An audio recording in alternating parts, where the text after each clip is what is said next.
Good afternoon.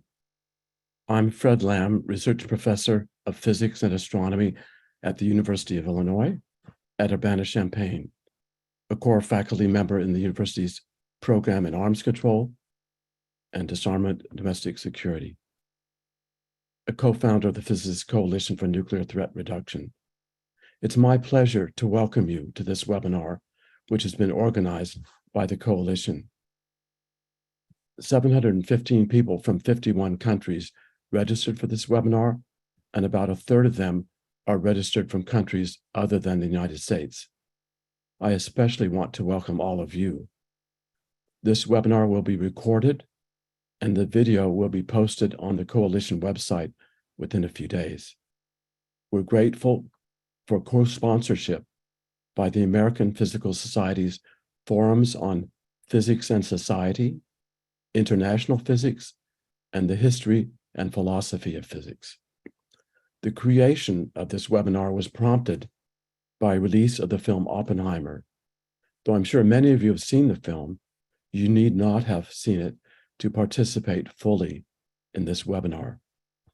This film tells the story of American physicist J. Robert Oppenheimer, who led the team that built the first atomic bomb and later worked to prevent a nuclear arms race with the Soviet Union and other countries. This webinar brings together a panel of experts to tell some of the important stories and address some of the important questions that were not mentioned in the film or touched on only briefly. These topics include the devastating human and environmental consequences of nuclear weapons testing and use, the role scientists played in the successful effort during the 1980s to halt the spread of nuclear weapons and reverse the nuclear arms race, and the growing threat of nuclear weapons today and how physicists can help reduce the danger. The scientific community as a whole, and the physics community in particular, have played critical roles in highlighting the dangers of nuclear weapons and their human and environmental impacts from the days of the Manhattan Project to the present. These communities have, in past times of heightened danger, acted to inform and persuade political leaders to take actions that halted and then reversed the Cold War nuclear arms race. As our final speaker will describe, the nuclear threat is unfortunately again growing, and action by the scientific community is again urgently needed. He will describe actions you can take now to help reduce the danger. Each speaker will speak for 15 minutes. After each speaker finishes their talk, there will be 5 minutes for questions and comments about that particular talk. Please submit any questions or comments for the speakers through the Zoom Q&A portal. I will follow the questions and comments in real time and select a sample of them for the speaker to address. Once I've selected a question, it will become visible to all attendees. We invited attendees to send us questions in advance, and some of the questions I will ask will be chosen from these. After the question and comments directed to the final speaker, there will be additional time for questions and comments for any or all of the speakers. So it's now my pleasure to introduce our first speaker, Dr. Arjun Makhijani, currently president of the Institute for Energy and Environmental Research. Dr. Makhijani received his doctorate from the University of California at Berkeley for research on nuclear fusion. A fellow of the American Physical Society, he is an internationally recognized expert on the health and environmental impacts of nuclear weapons production and testing, as well as on nuclear and renewable energies. He's the author or co-author of acclaimed books, Radioactive Heaven and Earth, Nuclear Wastelands, and most recently, Exploring Tritium Dangers. Please join me in welcoming Arjun. Thank you very much, Fred. I will share my screen and try to go through these slides. So Let me quickly run through some preliminaries. I'm so glad to be here and thank you for inviting me. There've been about 2,000 and odd tests, most of them underground, but 500 and odd at not underground, atmosphere, space, and so on. I'll describe the various kinds of tests. This is the CTBTO list. And then subsequently after this, India, Pakistan, North Korea also tested. I'll run through the various types of tests because that's important to understanding the impacts. This is the Trinity test, the very first shot. It was a tower shot, as you know. Tower shots and surface shots stir up a lot of dust, and the radioactivity, fission products and unused plutonium become part of that dust cloud, and then the dust cloud falls out, and that's how we have fallout. And low altitude tower shots tend to create a lot of fallout, and that was also the case with Trinity. There are what are called air bursts, and the bombings of Nagasaki and Hiroshima were examples of air bursts. Nagasaki was 500 meters in height, Hiroshima somewhat more than that. I did not want to show the impacts on people, so I'm showing you melted coins, but this also happened to people. That's the Nagasaki bomb. This is the shot Baker on July 26, 1946. And the reason I say it was the coming out party for the bomb is that lots of people were invited. The generals were there, the admirals were there. Most of the US military had not actually seen a nuclear explosion, of course. Dignitaries were invited, diplomats were invited, 42,000 soldiers and sailors were there. This was an underwater shot, or the bomb. It was a plutonium type of implosion weapon, was suspended under a barge. And those are target ships that you see. And there were animals on some of them for experimental purposes. The reason this test is more actually very important is this and the prior tests were conducted in the same month that supposedly the David Acheson Lilienthal plan was David Lilienthal and Acheson plan was supposed to be presented, the disarmament plan in the United Nations, but was presented by Bernard Baruch. And he said that the US would keep nuclear weapons and ensure that nobody else had them. And if they tried to make them, there would be condign punishment. And my view of this test series has been that it was supposed to be an example to the world of what condign punishment would look like. But that's just my interpretation. I haven't seen a document to that connecting those two things, but it was in the same month. The Soviets rejected the disarmament offer. This was a deep underwater test at about 610 kilometers in depth. Many tests and other things associated with tests on top of the damage, actual damage to the indigenous people. There were indigenous names and words used often in US nuclear testing, at least, maybe in others. This was Operation Wigwam, and the target unmanned submarines were called squaws. And the acoustic energy from this, and I haven't seen any estimate of acoustic damage to marine mammals and fish and all those who depend underwater for acoustic communications. Anyway, this was a 30 kiloton test. This was a space test at 400 kilometers, 1.45 megatons. Major disruption of radio communications, and this is where the whole idea that nuclear weapons will cause electromagnetic pulses came from, and this was a demonstration of that. It wasn't supposed to be a demonstration, but that's what it became. This is how underground tests are done. Most tests, about 1,500 of them, were underground tests of one type or another. This is a tunnel test. There were also vertical shaft tests. This is a fallout map made on the 16th of July, right after the Trinity test by Stafford Warren, the radiological chief. You see on the left bottom there, it says house with family, 57 to 60 rad dose, pretty high dose.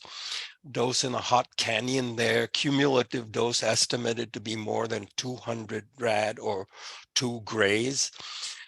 These are pretty huge doses, and recently work done at Princeton has shown that, damage from Trinity was very widespread, still remains to be officially recognized as serious by the US government. But the memo written back then showed that 4 days after the test, there was still fallout lingering as far as 200 miles from the test. The recommendation that Warren made is tests should not be done within a similar test, so roughly 25 kilotons, should not be done within 150 miles of human habitation. The Nevada test site violated that. The Soviet Kazakh test site violated that. The Marshall Islands test site violated that. Basically, even though there was a military radiological recommendation, it was not followed with tragic results. This was the Bravo test, the first thermonuclear bomb, actually. The thermonuclear device test was earlier. This was 15 megatons. It was 15 times the total atmospheric explosive yield for all atmospheric tests done at the Nevada test site. This one test alone. Testing in the Marshall Islands was like exploding a Nagasaki bomb every day for 12 years. That was the total megatonnage. I'll show you some dose estimates from this. This is the cumulative fallout map published in 1955 by the U.S. Department of Commerce, U.S. government. I want to show you here, if you can see this, 52,973. These are disintegrations per minute per square foot, unfortunately in British units. These is cumulative fallout decay corrected to the 1st of July. This is Mexico City. There's a hot spot in Mexico City. You can see much higher than this isopleth. So there's a little isopleth here around Mexico City. There's another isopleth about equidistant westward from the Marshall Islands. This is the Marshall Islands. In Colombo, Sri Lanka, and in the southeast tip of India, demonstrating the truly global nature of the damage in hotspots, and now some very good work being done on hotspots at Princeton University, recently published.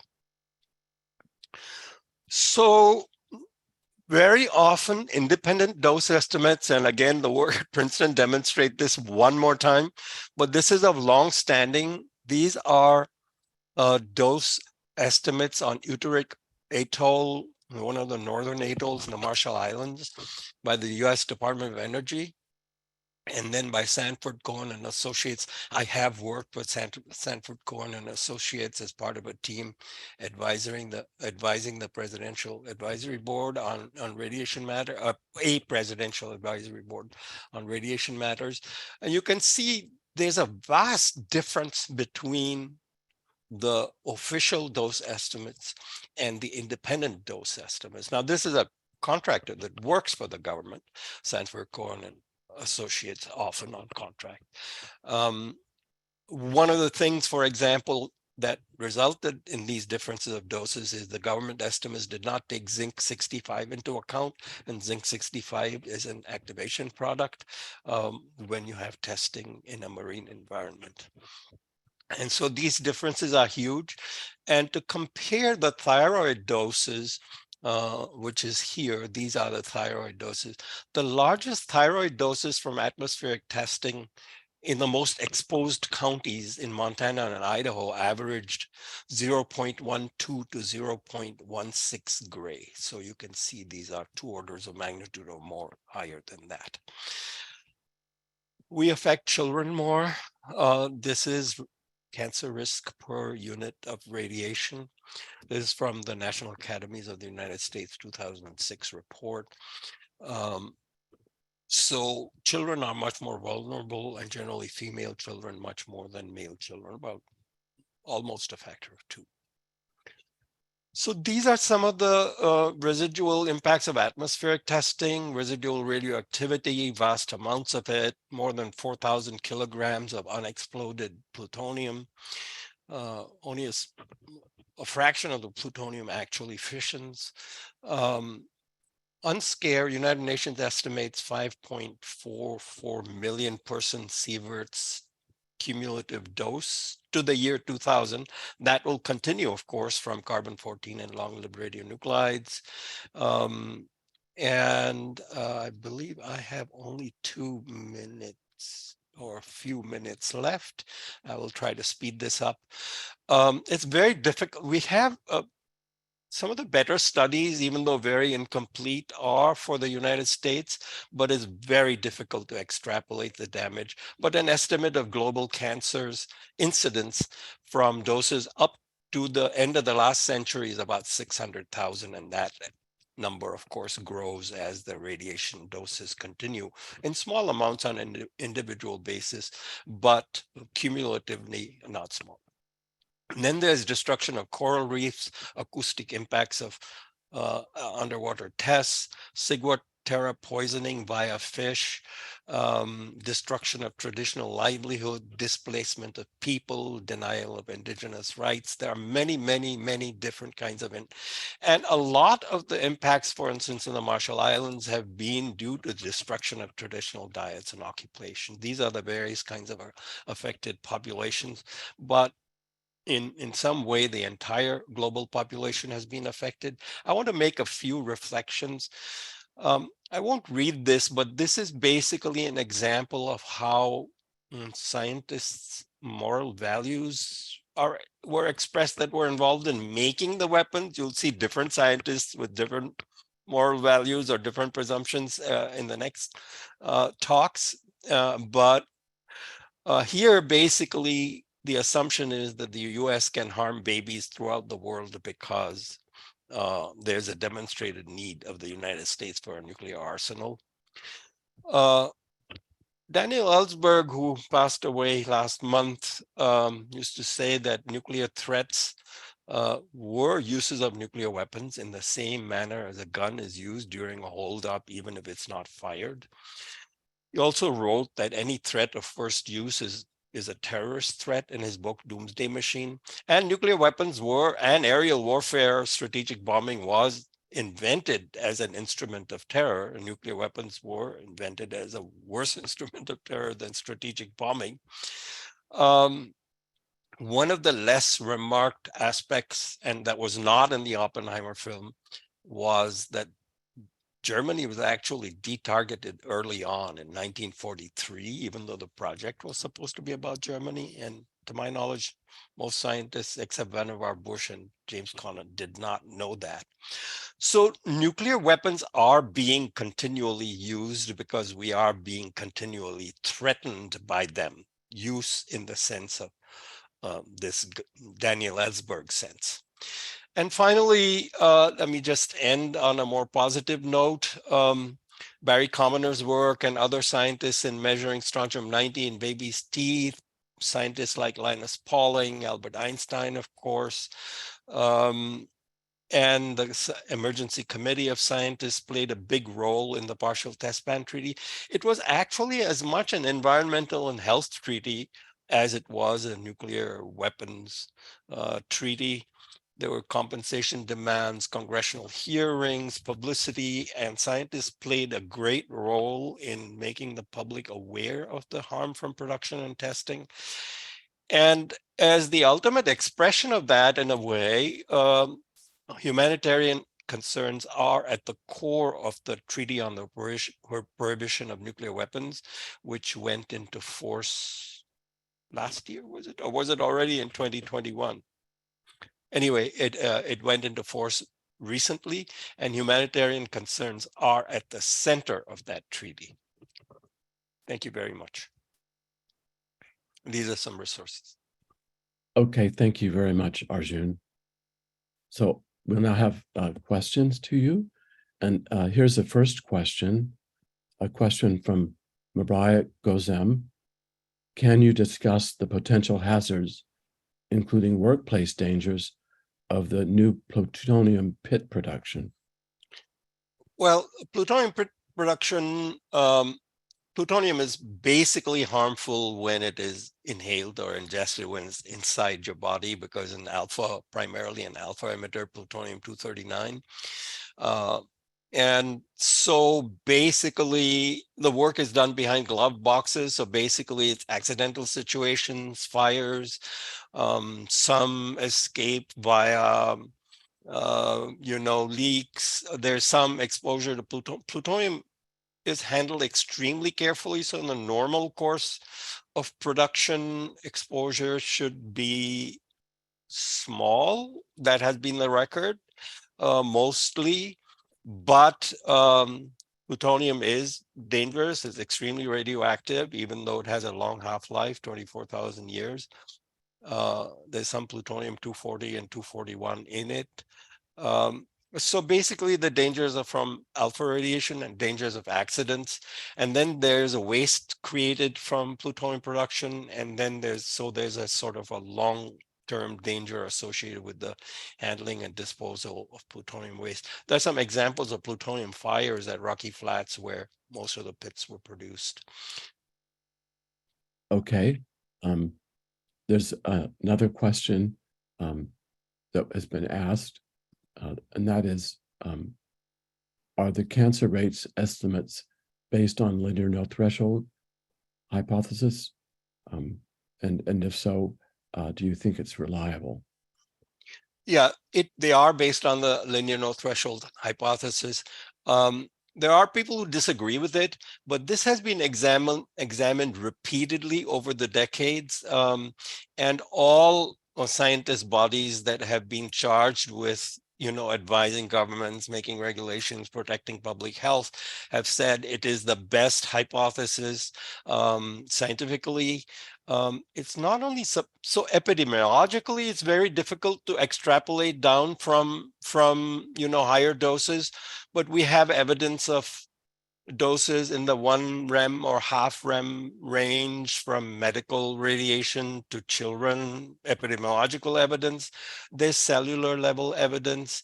There's quite a lot of evidence that it is the best hypothesis. There's some uncertainty. So linear applies to solid cancers, but no threshold applies to all cancers, including leukemias. Okay, thank you. And that question was from Alexander Kusenko. So there's another question from an anonymous attendee. What about the dangers and radiation doses from the use of depleted uranium weapons used by the United States and Russia? Do you have any comments on that? Yeah, so uranium is only slightly radioactive, but it is radioactive. It's an alpha emitter. It has small amount of external radiation, but primarily, again, when inhaled. When it's used in projectiles, it burns and creates highly insoluble uranium, so would affect the lung. It takes a fair amount to create a big dose of uranium, but once it gets into the lung, because it's highly insoluble, it will stay there for a long time. The problem with uranium is that the doses that are actually important radiologically are also important in terms of heavy metal toxicity. The last thing I'll say about the whole depleted uranium controversy and impacts is that it's a very, very difficult and tangled issue, because its use in wartime, for instance, in the Iraq War, was mixed up with the oil fire. So there were multiple exposures, radioactive and non-radioactive, and very difficult to extract the radioactivity portion of the harm. Okay, thank you. I think that we'll move on to the next speaker. Thank you very much, Arjun. So our next speaker is Dr. Lisbeth Gronlund, a theoretical physicist. She is currently a visiting scholar in the Laboratory for Nuclear Security and Policy at MIT. She's a fellow of the American Physical Society and also the American Association for the Advancement of Science. Her career has been based on her belief that a sound democracy requires independent and well-informed critique of government policy and an informed public. And she's worked on technical and policy issues related to nuclear weapons, missile defenses, and space weapons for over 3 decades. Please join me in welcoming Elizabeth to our webinar. Thanks, Fred. And thanks also to, there are more than 350 of you watching this, and thank you very much. I know for some of you, this is not a good time. So my task is to tell you about the cases in which the actions of physicists and other scientists had a positive effect on US and international policies related to nuclear weapons during the Cold War. There are many, many cases.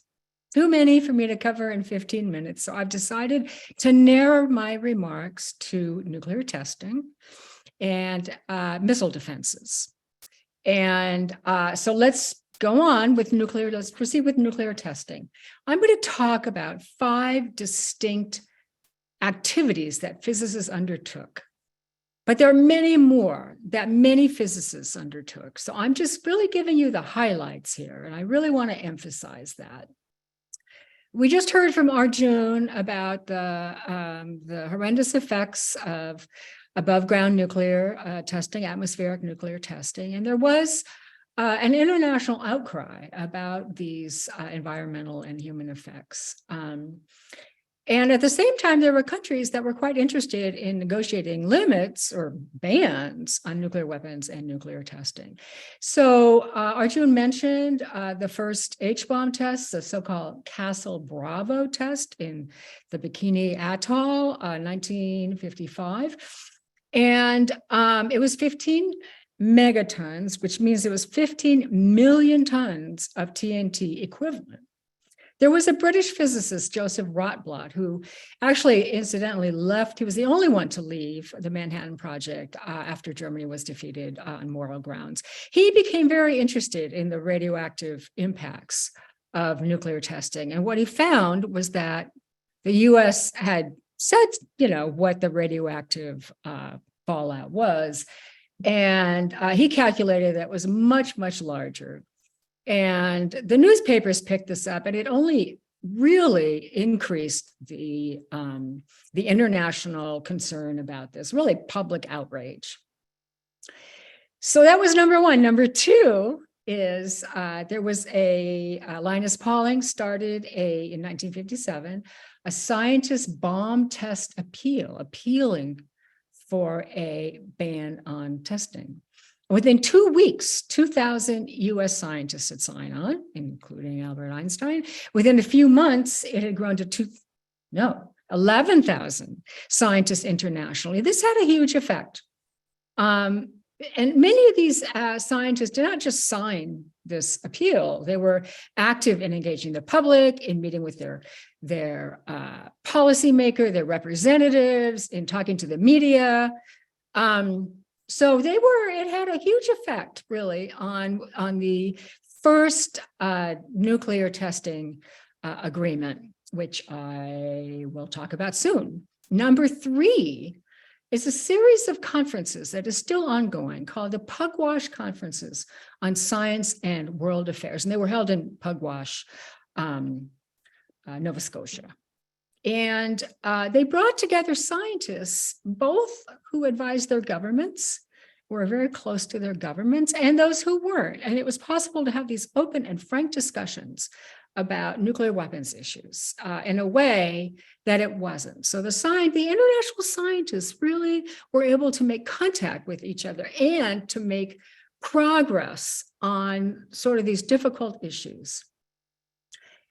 They also helped lay the groundwork for the first of these treaties, which was the 1963 Limited Test Ban Treaty, which prohibited testing in the atmosphere, in outer space, and underwater. And so all that was left, which is still a lot, was that you could test underground. And the US and UK and the United and USSR signed this in 1963. Next up was what's called the Threshold Test Ban Treaty, where you could test underground, but only up to 150 kilotons. It was not ratified because there was a concern about verification. So they signed, but did not ratify. And then there was a remarkable, and this is, I've lost track here, a remarkable, I think this is number 3, what was called a joint verification experiment. It took place in 1988, and it was the brainchild of folks at the NGO, the non-governmental organization, Natural Resources Defense Council, who proposed that there be an experiment in which there would be a nuclear test in the US and a nuclear test in the Soviet Union, and they would be observed by scientists from both countries. And this was to basically settle the disagreement that the US preferred that there be on-site verification where they would drill a hole and place in it instrumentation. Whereas the Soviets said, it doesn't have to be on site, it can be off site, and we can verify it by seismic means. And so they did these experiments. And indeed, the Soviets were right. Seismic verification was perfectly adequate. And after that, the two countries ratified the treaty and verify it by seismic information.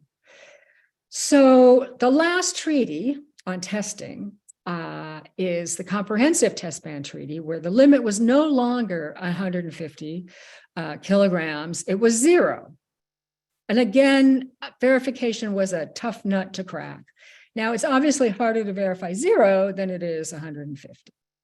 And there are also arguments about, well, the Soviets could dig a large cavity and they could test inside it and it would not be coupled to the ground. And so you wouldn't be able to tell by seismic verification. And scientists got very, very involved in this debate. There were seismologists who weighed in.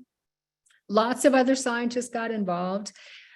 The same thing, they engaged the public, they talked to their policymakers, they talked to people in the administration. And then sort of the icing on the cake, as it were, was a JASON study. JASON, it's not clear it stands for anything, is a group of high-level scientists that advise the government on matters of policy and technology. At the time, they were mainly physicists. That's not true anymore. And they were asked to look at whether or not the US should sign the Comprehensive Test Ban Treaty. And they looked at all these technical details. And at the end, they said, yeah, you sure should. And that really had all of these things had a large effect on Clinton's decision to sign the treaty in 1996. Unfortunately, when he submitted it to the Senate for ratification, they refused. It is still unratified. Nobody has tried that again. But under international law, the US countries that sign treaties are obligated to abide by them. All right, let's move on to missile defenses. Now, I'll just give you a brief little intro to missiles and missile defenses. So the US and Soviet Union have 2 types of long-range missiles, those based on the ground. In the US, they are in concrete silos, same is true in Russia, and they also have mobile launchers. The other kind are based on submarines, and they travel about 12,000 kilometers at about 7 kilometers a second. They travel in 3 distinct phases: boost phase, where the rocket is burning. And then once the warheads are released, they travel on a ballistic trajectory all through the atmosphere. All above the atmosphere. And that's where most of the trajectory is. And then they re-enter the atmosphere. So here, I'm going to talk about 7 distinct activities. First of all, people thought missile defense is obvious. Why would you not want to defend? It just makes sense. And the Russians started a system to defend Moscow. At this point, all the interceptors are nuclear armed because the accuracy is such that that's all you can do. The US also began developing missile defenses. And the first one that they tried to deploy was Sentinel. And it was supposed to be a very limited defense against perhaps accidental Russian attack or a Chinese attack, which they were fully expecting China to build long-range missiles. It took them 4 decades, but nonetheless, they wanted to be ready. And they were armed with megaton level warheads. And unbelievably, they chose to put about 8 sites on the outskirts, not even that far, of major cities, which enraged people, as you can imagine. There were large demonstrations. It was really one of their worst ideas. And so number one is that scientists at Argonne Labs, which is near Chicago, realized that they were going to put one in Chicago, and they became very active. They wrote fact sheets, they did talks, they did tremendous work with the media, and that was picked up by a lot of media outlets. It riled up the public. People from DOD came to brief meetings of the public, and it was a major failure because the public was armed with arguments and facts from these scientists. Ultimately, the program lasted 18 months, and they didn't really manage to deploy much at all. So the second physicist activity I want to talk about is a group called the Soviet American Defense Study Group, which goes by the SAD acronym of SADS. It was a spin-off of the Pugwash meetings, and it was a much smaller select group of only Soviet and American scientists, many of whom had connections with their governments. And this is really where the Americans started to convince the Soviets that missile defense was not a good idea, that it would just cause the other country to build more missiles, and it would lead to this arms race that was very destabilizing. And the scientists, kind of got it. They also really made clear that if you wanted to limit offensive weapons, you had to limit defensive weapons. Number 3, another very influential activity by physicists was an article about anti-ballistic missile programs in Scientific American, authored by Hans Bethe and Richard Garwin. And it laid out both the technical and political arguments for the public. It's very influential. By the way, Dick Garwin told me he started working on these issues in 1954, which is before I was born, and he is still doing it. So these activities on the part of scientists led to a treaty reducing offensive weapons, coupled to the ABM treaty, the Anti-Ballistic Missile Treaty, which prohibited missile defenses except around a small system around a national capital, and another small system around ICBMs. If the U.S. never deployed any of that, but it did allow for research.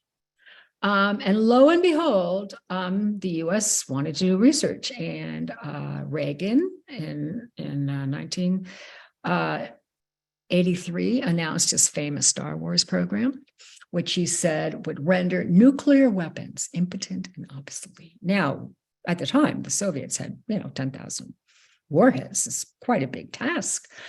It infuriated the physics community. They thought the thing was spherically stupid no matter how you looked at it. It was just crazy.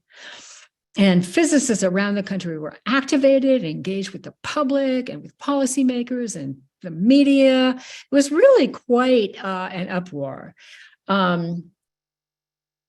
And now the fourth thing is that there was also a very interesting article, a very important article published in Scientific American, again, about space-based missile defenses. And this one was also Bethe and Garwin and included Kirk Gottfried and Henry Kendall. Now, maybe the best thing is that STI decided to give 5% of its budget to academic scientists. And they said, the person who ran it said, if we go to Congress and say, we have scientists as MIT signed up to help us, it will be something real to sell. Well, that led to number 5, a pledge that scientists signed saying they would neither apply for nor accept funding to do this kind of work, and it laid out why. It was signed ultimately by 6,500 scientists, and it got a lot of media attention, really hammered home that scientists thought that this was technically unworkable and very unwise.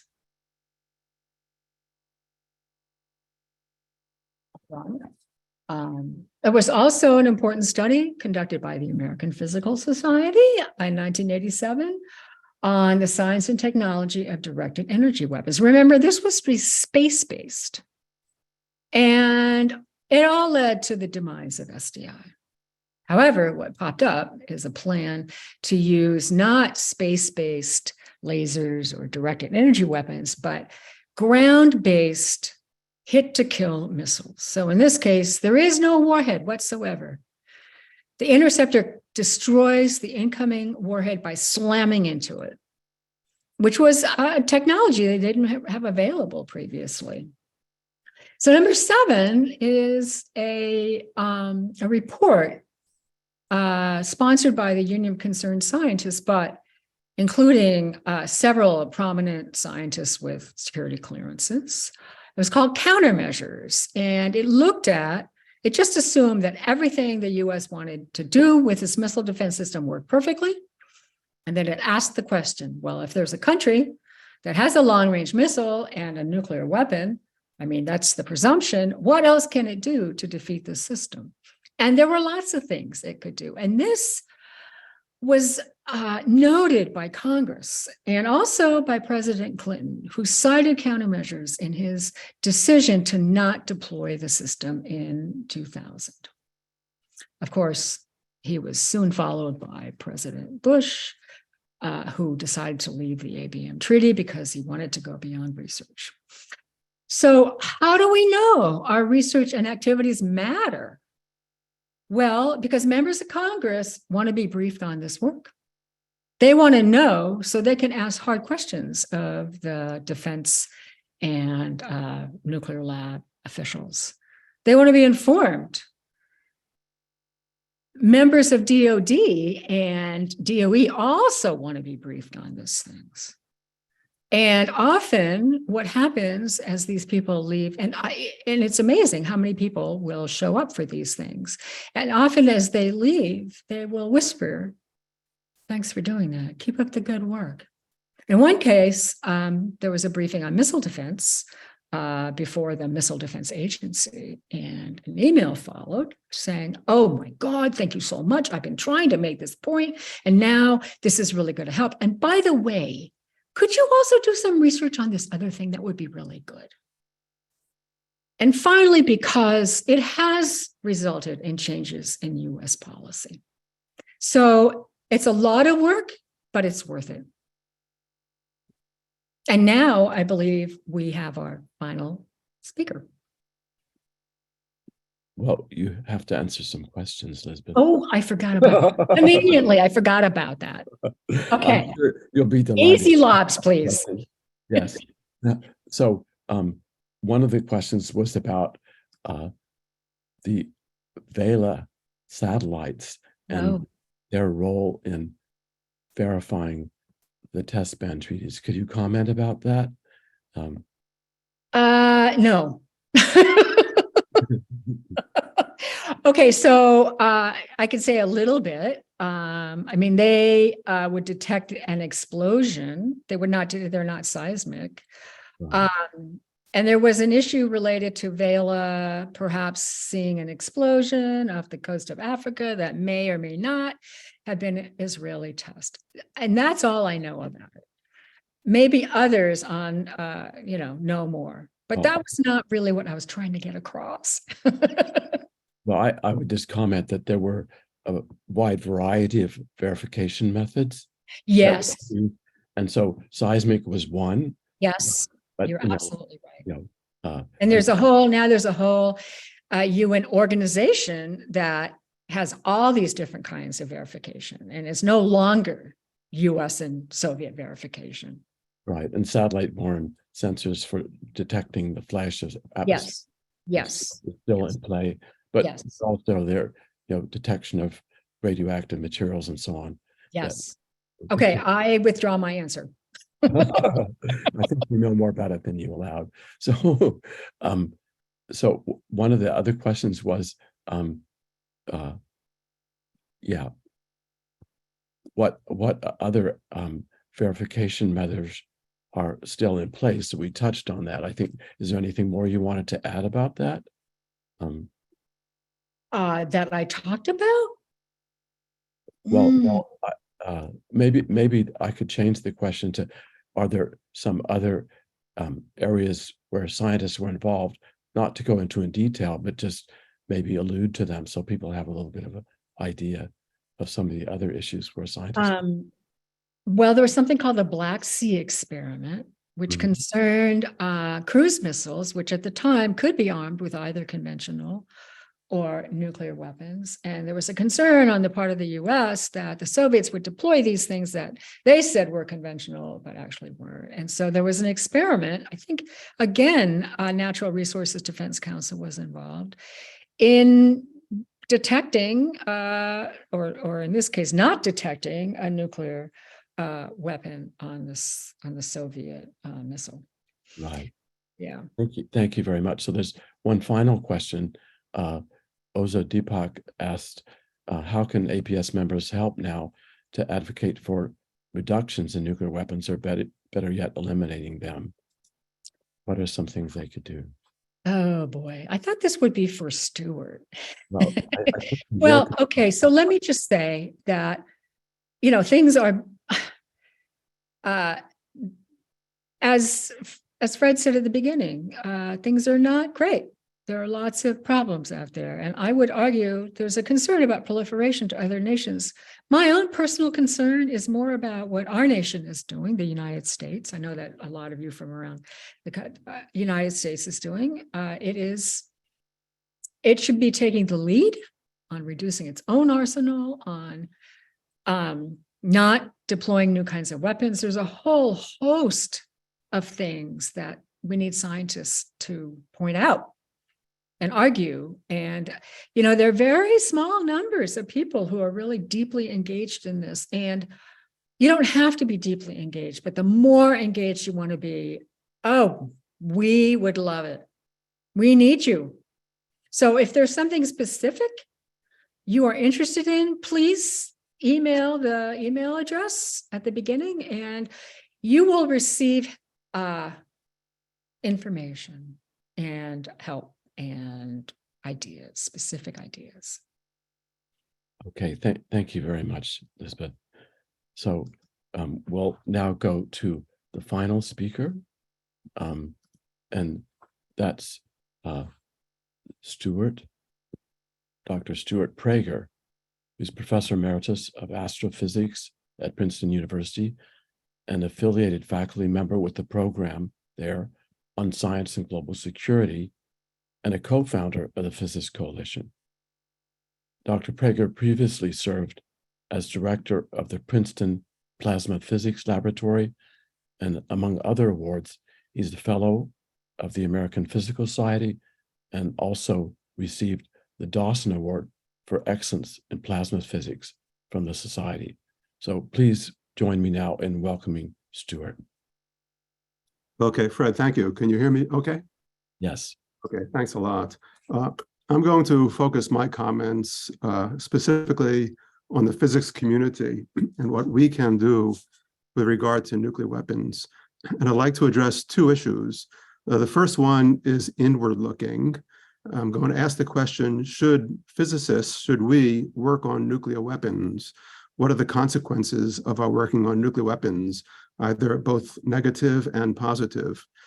I'm then going to discuss an outward-looking issue, which is how can the physics community effect positive change on this issue? And this outward-looking issue, as Lisbeth just alluded to, is an area of great opportunity. Before getting into these two issues, I'd like to just paint a very brief sketch of the current nuclear landscape globally. And I'm going to start just by listing a few facts, which really says it all. At the current time, 9 nations possess nuclear weapons: Russia, China, the US, UK, France, India, Pakistan, Israel, and North Korea. So this is a set of countries within which is embedded various rivalries, rotating leaders. It's a complex, multipolar system. And clearly there are many scenarios that by intention or accident or miscalculation can lead to nuclear war. It's not a stable situation. These 9 countries possess about 10,000 nuclear weapons collectively in their active military stockpiles. On average, each weapon has the explosive power equal to about 20 times that which was used to destroy the city of Hiroshima in 1945, and which killed over 100,000 civilians. About 90% of these 10,000 weapons or more are held by the United States and Russia, but the size of the arsenals in the other countries, which measures in the hundreds, are also exceedingly lethal. The arithmetic from these numbers is very simple. It's clear that the world's arsenal, if it were used, can kill directly billions of people. In addition to that, about nearly 2,000 of the 10,000 weapons are held on an alert status, ready to be launched within minutes of receiving a launch order. This condition is held 24/7, and it means that at all moments, every day, we are only minutes away from a nuclear catastrophe if one of the world leaders with the authority chose to launch nuclear weapons. There are indirect effects which are being progressively better understood, and one very grave indirect effect is that nuclear weapons can alter the global climate. In recent years, climate scientists have applied modern climate models to this problem. The macroscopic physics is easy to understand. If nuclear bombs land where there's flammable material, such as in cities, it generates fires. The fires generate carbon soot. The soot rises into the stratosphere, spreads around the globe, blocks out parts of sunlight, thereby reducing temperatures and destroying or reducing crop production. Climate scientists in recent years have considered a hypothetical example of a regional war between India and Pakistan, where collectively they bombard each other's cities using much less than 1% of the world's arsenal. Directly, this would kill some 20 million people or so in India and Pakistan, but the starvation that would accrue to those that are already food insecure could kill an order of magnitude 1 billion people. So even a regional war could be much more damaging to innocent bystander nations than the war-fighting nations themselves. A full-out war between the US and Russia could produce global starvation and essentially end all civilization. Despite all these numbers, we are now again in a nuclear arms race. Most, if not all, of the 9 nuclear nations are either upgrading or expanding or refurbishing or innovating their nuclear weapon arsenals, basically advancing their nuclear arsenals. As just one example, the one we know best, the US program to modernize, upgrade its nuclear arsenal will cost well over $1 trillion over the next several decades, and in effect, lay the basis for a US commitment to nuclear weapons through the end of the century. Given all this, there's a widespread view that the danger from nuclear weapons now is equal to that of any prior time. And so we're in a situation that through whatever rational strategic decision-making government leaders go through, we're now continuously advancing a system which will enable our destruction. And I think it's not hyperbole to say that this can only be described as a collective insanity. Nuclear weapons are not warfighting weapons. They're often described as weapons of mass destruction, but I think that's an understatement. In 1945, the physicists Fermi and Rabi, in a report to the government, described nuclear weapons as having a practical effect almost of one of genocide, and it is necessarily an evil thing considered in any light. So nuclear weapons are best described, or maybe one appropriate description would be weapons of mass genocide. So the landscape is bad, and what can we physicists do? Let me focus on the inward-looking issue. Should physicists work on nuclear weapons? We are a critical part of the nuclear weapons research and development complex. What are the consequences of our participating in this work? This was a very prominent and debated and hot issue at the beginning of the nuclear era, and physicists acted on their decisions and discussed them. Now this discussion is quite muted, to my knowledge. There's not an active discussion about these questions, but it's severely needed for the physics community in general, for young physicists who are selecting their research pathways in particular, and of course, for those that have already decided to work on nuclear weapons. I'm going to somewhat frame the issue here very briefly, but let me say that there are those that conclude from observed changes in China and Russia that the US should actively expand our nuclear arsenal, develop more nuclear weapons as a necessity to keep US people safe and secure, and that physicists should rally around this effort. There are also those that conclude that nuclear weapons always make us less safe and lead us to a horrible ending, are intrinsically evil, and physicists should not work in this area. And I want to just state that it's clear that the way I frame this issue is based on my own perspective, which falls with some caveats in the second camp and not the first. Many physicists work within the Stockpile Stewardship Program in the United States. And the Stockpile Stewardship Program is an R&D program, and its primary purpose, as stated in various documents, is to support stockpile sustainment, stockpile modernization, warhead production, and the future nuclear security enterprise. Therefore, if one works within this stewardship program, it should be clear that that work is actively advancing the development and the use of nuclear weapons as tools of geopolitics and potential tools of war. A prominent example of work in the stewardship program is the very well-known National Ignition Facility, or NIF. And let me say at the outset that the engineering of NIF is really remarkable.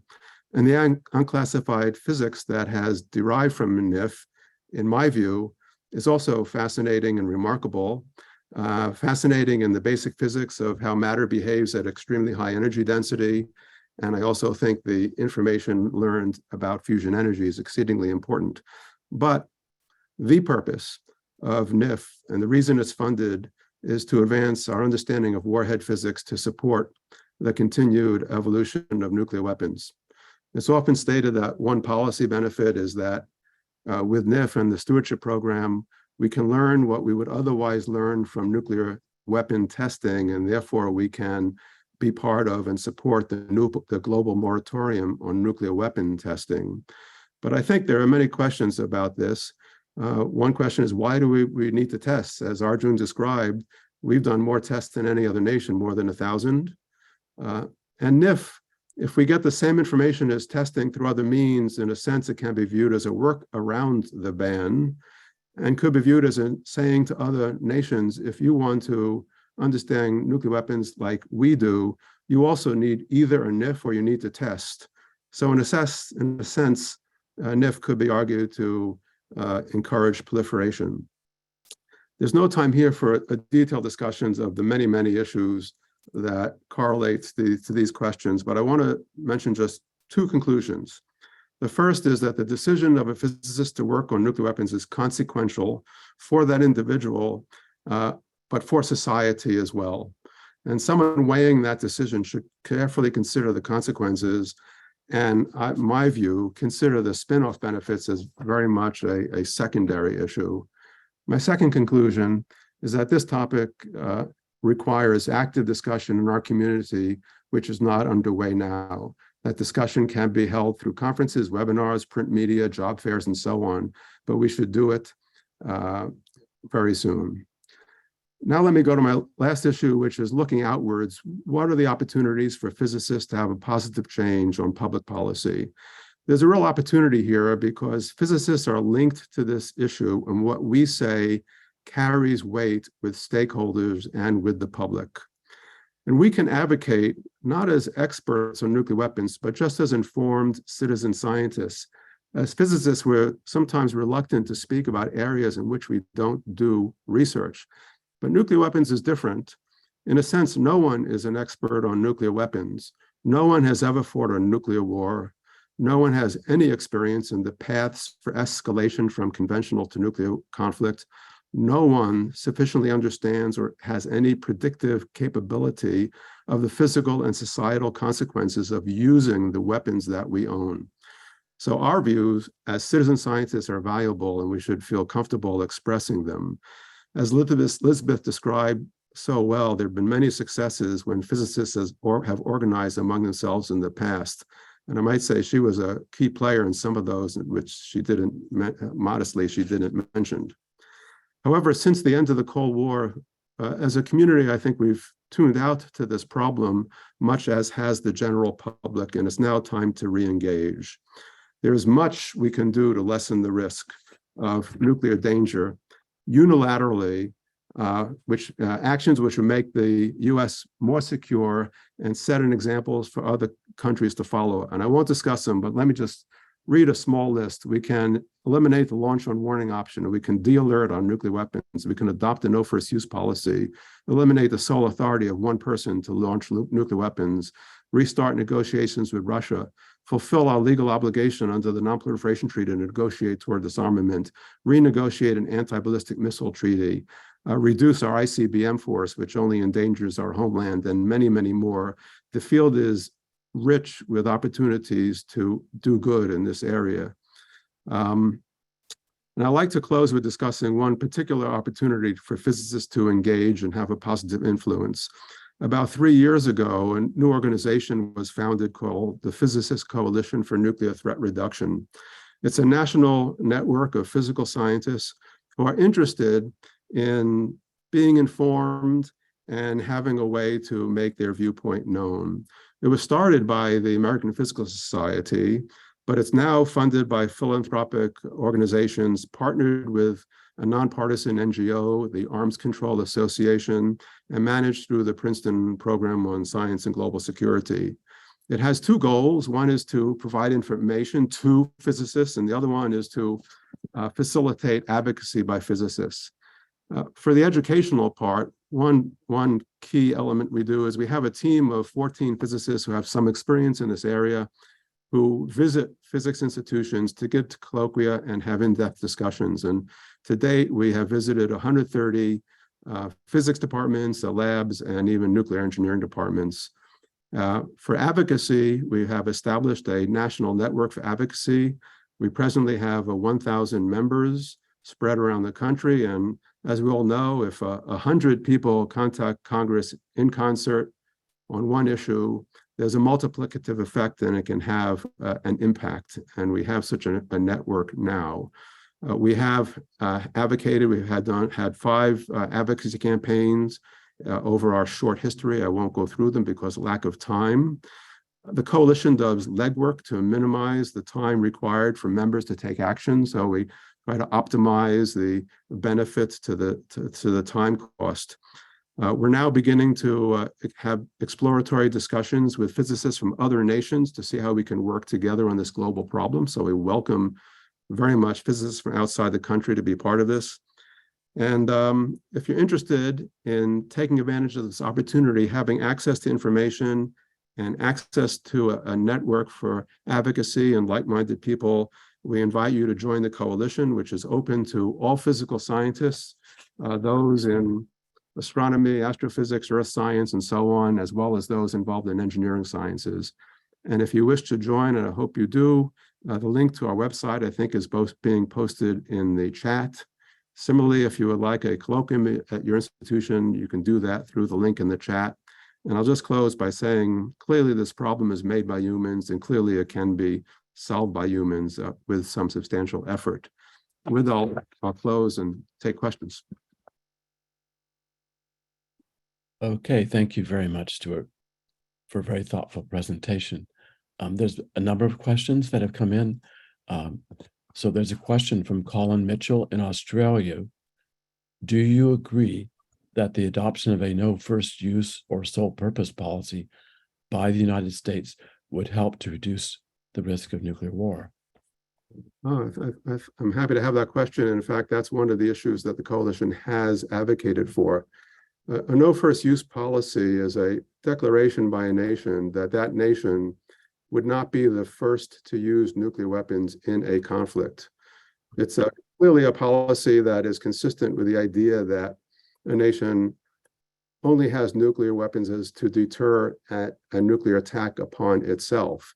If that's the case, there's never a reason to use nuclear weapons first. Thus, it's a surprise to me that currently the United States does not have a no first use policy. And in fact, we reserve the right to be the first to start a nuclear war, in effect. The rationale is that there could be such a severe non-nuclear threat to our country that would require a nuclear attack. And it's hard for me to even conceive of a scenario where we want to start a nuclear war in response to a conventional threat.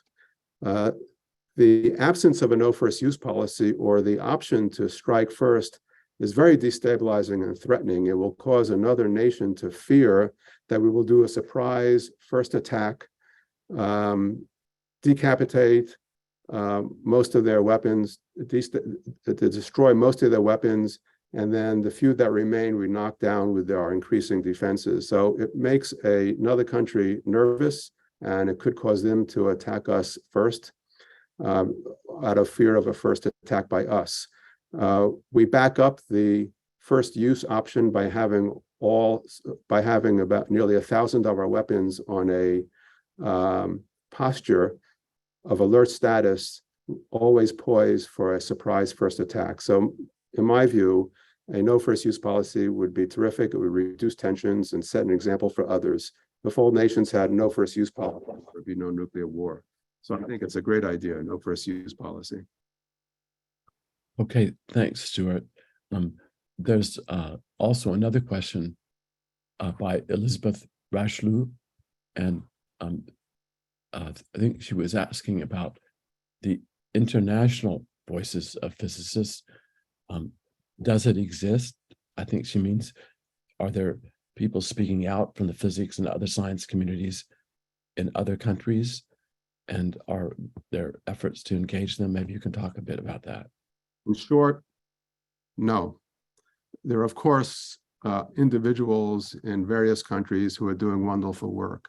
But in terms of efforts of some scale and sub-organization, I think it's severely lacking in the vast majority of countries, and I would say in all nuclear weapon states. It's something that needs to be inspired and catalyzed. There's no, to my knowledge, there's no analog to our physicist coalition in other nations. It's interesting that in the 9 nations, in the majority of them, there are extra challenges that we don't have because physicists and others are not free to speak up. So there are extra challenges. But the short answer is no. And that's why we want with some enthusiasm, we want to try to stimulate and catalyze efforts elsewhere, see how we can work together, how we can learn from physicists in other countries, and have joint actions to multiply our efforts. So this is something that is needed and is not underway internationally now. Okay, one final question from Frank Stazzolini. Has the threat of the use of nuclear weapons helped prevent World War III to date? So an assertion that is sometimes made is that we've had 2 world wars in the 20th century. Nuclear weapons invented in 1945. Since then, no world war, no major war between nuclear superpowers. Therefore, nuclear weapons are the reason that there's been this absence of this kind of major war.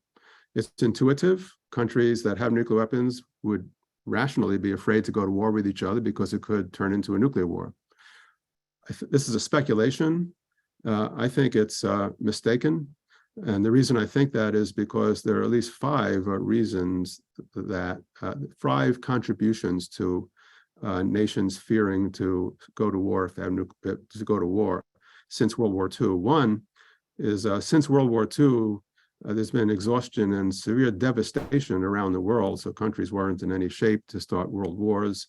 There's been a growth of democracies, a growth of global trade, a growth of ordering organizations such as NATO and the UN, and all of those are deterring.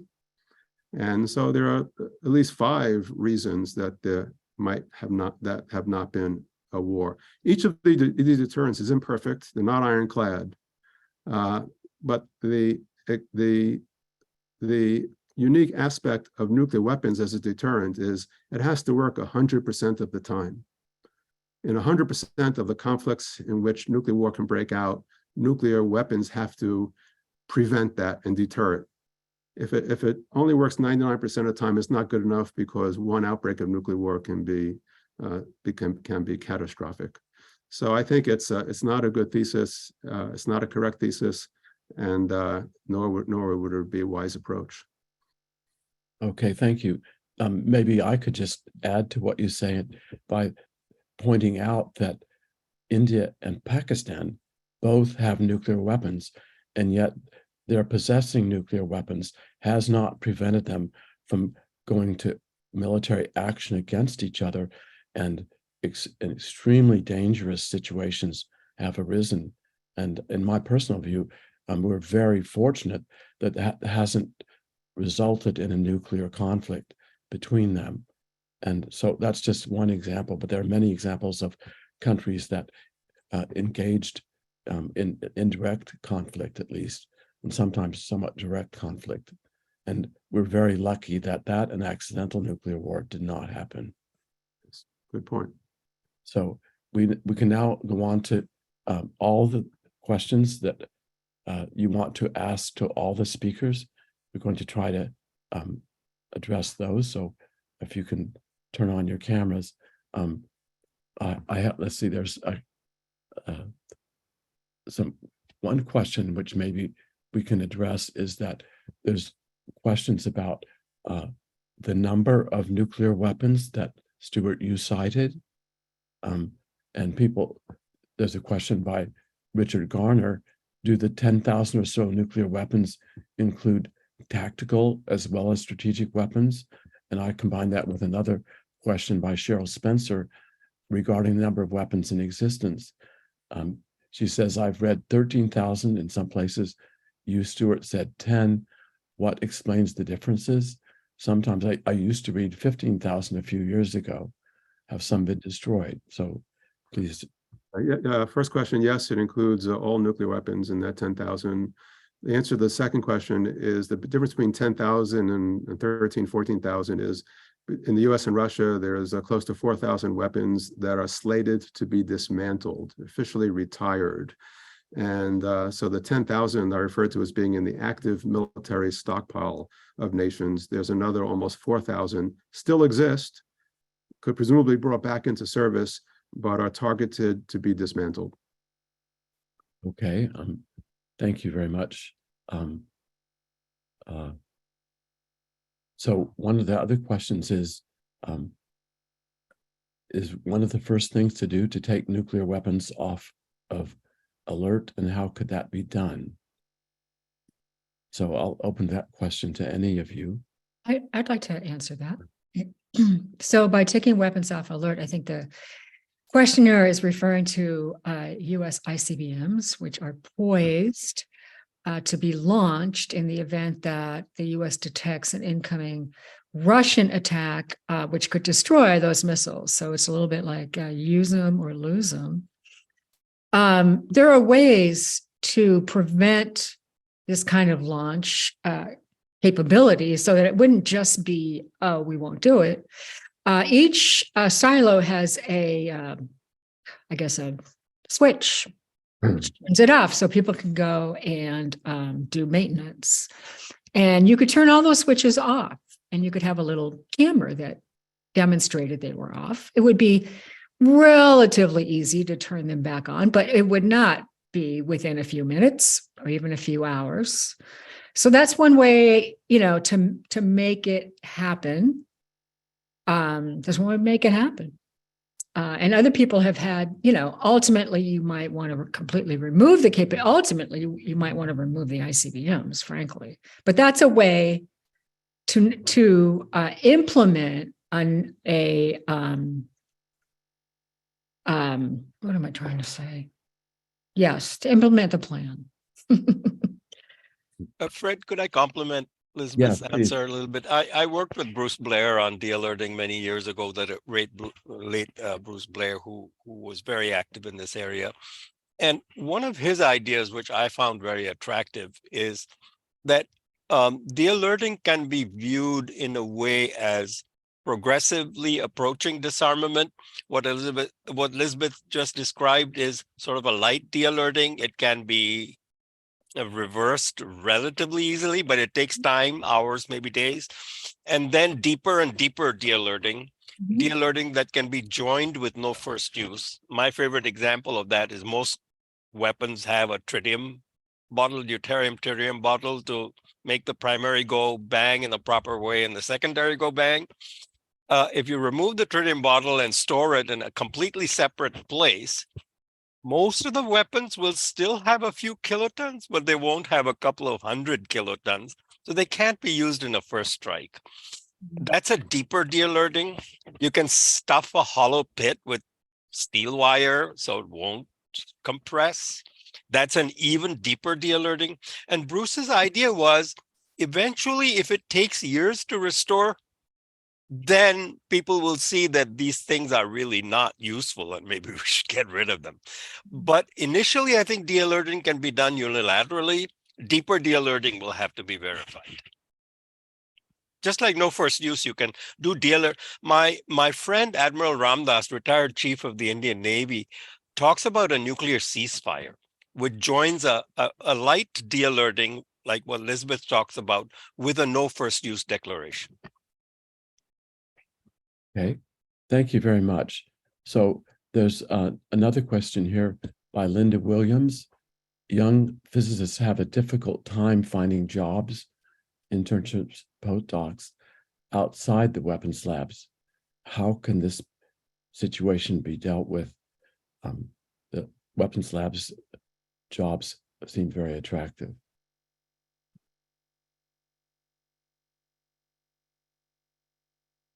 That's a hard question to answer. I guess the physics job market is the physics job market. I think that question, I would say, would benefit from some as a collective discussion in the physics community. If it is the case that a young physicist does not want to work on nuclear weapons, but finds that for some reason that's the most compelling job opportunity, and they really rather not do it, I think that's a problem for our profession. And if it's the case, we should try to understand that, document it, and figure out ways to solve that.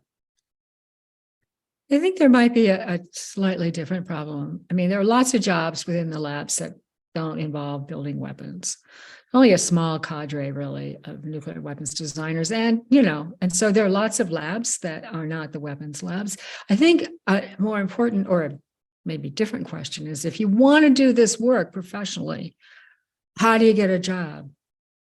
Most people get tenure and then do it.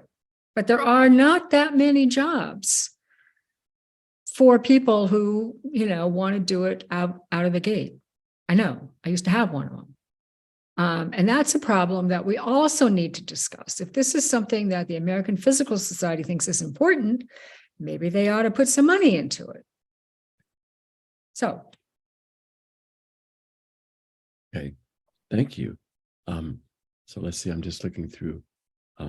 So one of the questions I don't think we've answered, are there risks that you can foresee with the pit production process at Los Alamos and Savannah River, the plutonium pit production? Was that directed at me, Fred?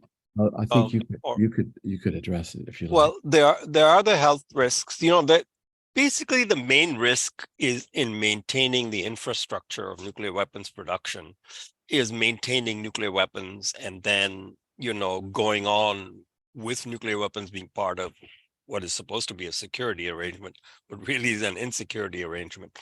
It also means that the communities in which these facilities are based generate more and more nuclear waste. There's the deep repository in New Mexico, where capacity for plutonium waste, transuranic waste is limited.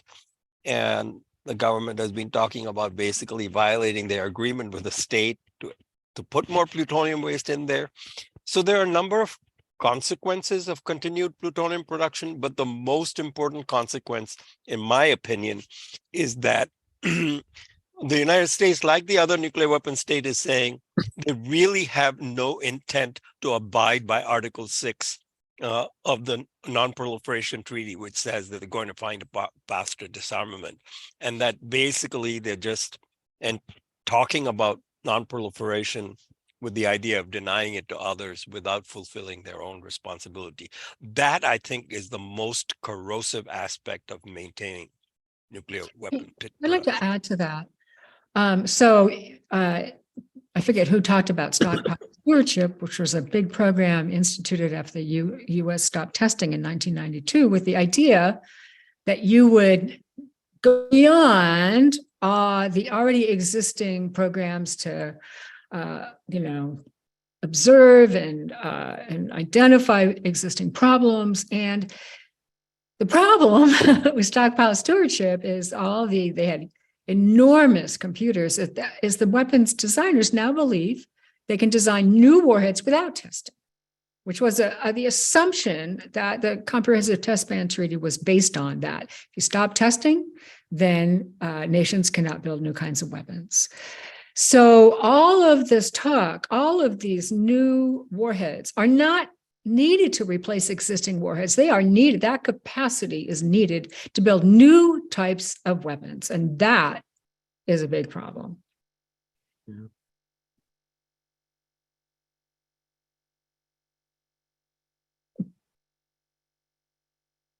Thank you. Any other comments on this? Well, here's a question, I think probably for Elizabeth, maybe others too, but in terms of ABM systems and other countermeasures, how has the development of hypersonic missiles affected the policy and treaty discussions?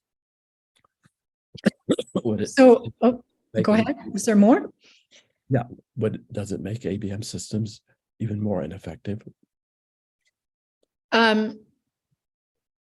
Well, hypersonic missiles don't go as fast as long-range ICBMs.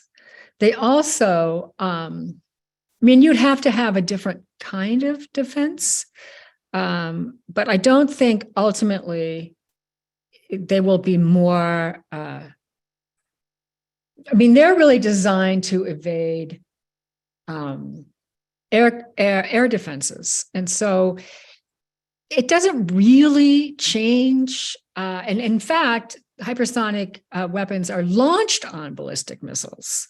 So, it's like a warhead. And then except when it gets into the atmosphere, it maneuvers. It also, because it's in the atmosphere, glows. And so it's not hard to see, but because it maneuvers, it's harder to hit. And in fact, this is an old technology, like decades ago. The US had what they called maneuvering reentry vehicles with the same idea. It would be really hard to hit them. So it's an old technology, and I don't really think it's going to matter very much at the end. Maybe I just add another comment along these lines that the US is pursuing hypersonic maneuvering warheads, but is focused on shorter range missiles, where it could have an effect on the ability to defend in a more fundamental way. So this is an interesting thing that we could pursue, but I think we were thinking more about strategic weapons. And and these are not intended to be armed with nuclear weapons, I don't think. Well, The ones they you could talked Oh, the shorter It could range. be, but I don't think that's the intent. The other thing that's interesting is the military does not really think highly of these. It is Congress who loves the idea of hypersonic anything. And so the military is not all that keen on it, except to the extent, well, if China's doing it, we have to do it, blah, blah, blah. Yes. So maybe I just say another technical thing, that what people are talking about for strategic hypersonic warheads are ones, like Elizabeth said, that would be launched on ballistic missiles, and therefore their launch would be detected and their trajectory would be able to be first in the early stages predicted in the same way that we do for ordinary warheads. But then the idea is that they would dive down into the atmosphere and then maneuver, and that means they're not able to be seen as well by the forward-based radars and things like that, and also would require maybe some different sensors on satellites. But it doesn't mean over the long run that you couldn't develop interceptors that would, intercept them as well or as poorly as is already the case. I do not think it's any easier. It might be more difficult, but it Yeah. certainly is a different threat from the one that, for example, the U.S. missile defense is designed for. Although to the extent that they are outside the atmosphere for part of it, that's what U.S. missile defenses are designed for. But Right, yeah. but it can be a much shorter period. Yeah, right. Yes. Okay. Okay, so I think, thank you very much for your questions and for this expert panel's answers to them. I think sadly I've got to now draw the webinar to a close. And I'd like to thank all of you for attending and participating in it. As Stuart has explained, we hope participating in this webinar has energized you to take action now to reduce the growing danger of nuclear weapons. If you're a physical scientist or a physicist in engineering sciences and not yet a member of the coalition, one of the actions you can take right now is to join the coalition. And as what Stuart alluded to, the link in the chat will take you to the webpage where you can join us. By joining us, you'll receive mailings with up-to-date information about what's happening and what you can do. And you will receive announcements about our webinars and invitations to take actions together with other members of the coalition. I think that by informing ourselves and working together, we can again reverse the growing danger, reducing and eventually ending the threat to humanity that's posed by nuclear weapons. I just remind you the webinar has been recorded and the video will be posted on the coalition website within a few days, so you can view it there if you wish. So thank you again for participating in this special webinar. I hope you have a good evening.